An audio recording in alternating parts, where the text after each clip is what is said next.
Alors, la Minute qui bourdonne cette semaine, on reçoit M. Hans Tremblay du projet EVA, Intelligence pour bornes de véhicules électriques. Bonjour, M. Tremblay. Bonjour François. Ça va bien? Très bien, merci. Yes, je suis allé voir un peu ce que vous faites parce que moi, je m'intéresse beaucoup aux véhicules électriques. Je pense que c'est l'avenir puis qu'on devrait avoir ça obligatoire d'ici quelques années. De toute façon, il y a des projets qui planent présentement là-dessus. Mais votre projet vient combler un besoin qui est, dans le fond, c'est bien beau, on sait, là, quand on va à la pompe remplir notre voiture de gaz, on sait qu'on a mis 35, 40, 50 piastres, mais quand on remplit notre voiture électrique d'électricité, combien ça a coûté, combien d'électricité on a eu besoin, on n'a pas bien de le savoir présentement, ça. Exactement. Il existe présentement, en fait, il y a quelques bornes de recharge qui offrent une recharge intelligente, on pourrait dire, avec une plateforme Internet qui te permet de connaître la consommation, mais c'est surtout dédié au commercial. Et puis, lorsque vient le temps, par exemple, pour un travailleur autonome ou n'importe qui voudrait faire une recharge, une gestion intelligente de sa recharge, il est impossible pour lui, présentement, avec les bornes standards, de connaître la consommation réelle de son véhicule électrique. Oui, ne serait-ce que ça, c'est un bon point. Le travailleur autonome, lui, il faut qu'il passe ses dépenses à la fin de l'année. Le gaz, c'est facile. Tu as tes reçus d'essence, mais ta facture Hydro-Québec a dit que tu as dépensé tant de kilowatts. Tu sais pas, il y en a combien qui est allé pour ta voiture là-dedans. Là. Tout à fait. Puis effectivement, dans le fond, le projet a débuté avec l'idée de pouvoir connaître la consommation de son véhicule électrique et rapidement, compte tenu que la façon d'installer notre système est à proximité du panneau électrique, on a rapidement étendu la possibilité de connaître la consommation des autres appareils de la résidence. C'est ça que je trouve le fun aussi.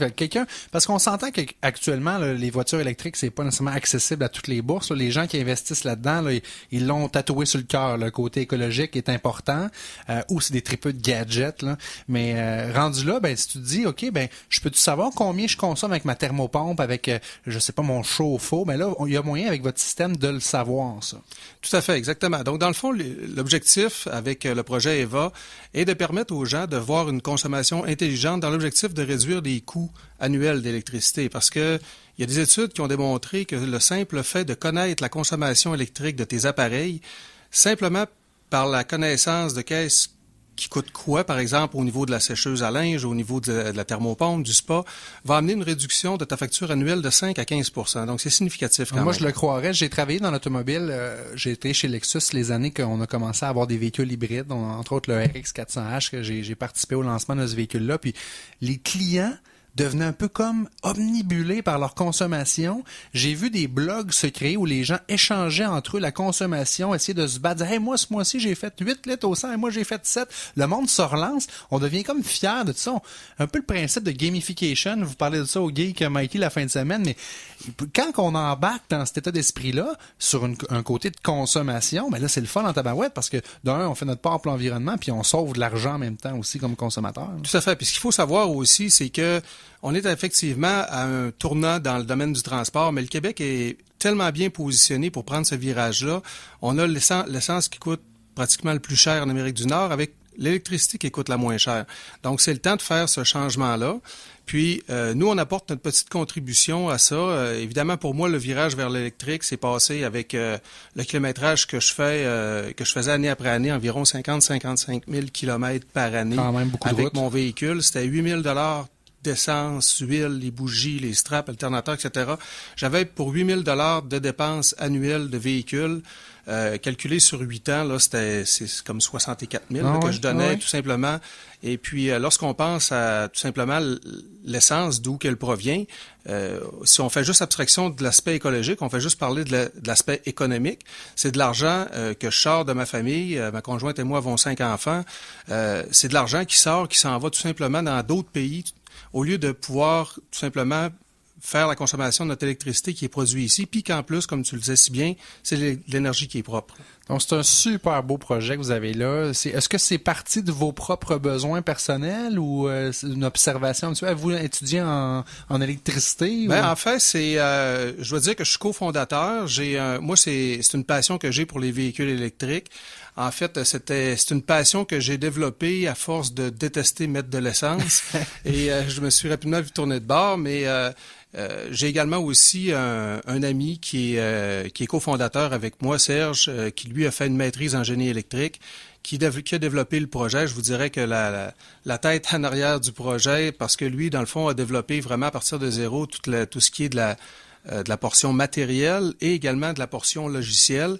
Par la suite, on s'est adjoint les services. Il y a un troisième actionnaire qui s'est joint à nous, qui est un programmeur senior qui fait la plateforme web. Parce que dans le fond, le projet EVA, c'est quoi? C'est un outil de surveillance des circuits électriques, mais qui est jumelé à une plateforme web qui va te donner vraiment en temps réel toute ta consommation par appareil. Et c'est là qu'est le fun, un peu comme ce que Hydro-Québec fait. Là, on peut aller comparer nos pics de consommation d'année en année, les gens qui sont inscrits à la facture électronique d'Hydro-Québec, mais c'est tellement limité sur la consommation. Là, vous êtes capable d'aller beaucoup plus en détail la consommation par appareil, puis là, après ça, ben là, ça laisse la porte à justement se comparer avec nous-mêmes d'année en année, mois en mois. Là. Ce qu'on veut en venir, c'est aller plus loin que ça un petit peu. Je parlais aujourd'hui avec quelqu'un qui me parlait que sa sécheuse à linge était vraiment pas performante.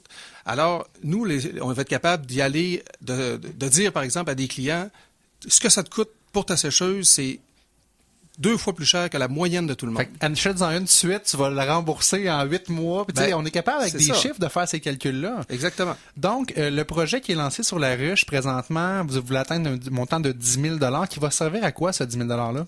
Bon, en fait, le projet sur la ruche, pour nous, c'est un projet en 2 volets. C'est évidemment pour nous d'avoir un test, parce que les appareils, les appareils qu'on a développés, la portion matérielle est finale. On pourrait dire finale, on ne passera pas faire de modifications. Ça a été certifié par UL pour tout appareil électrique là, qui peut être vendu.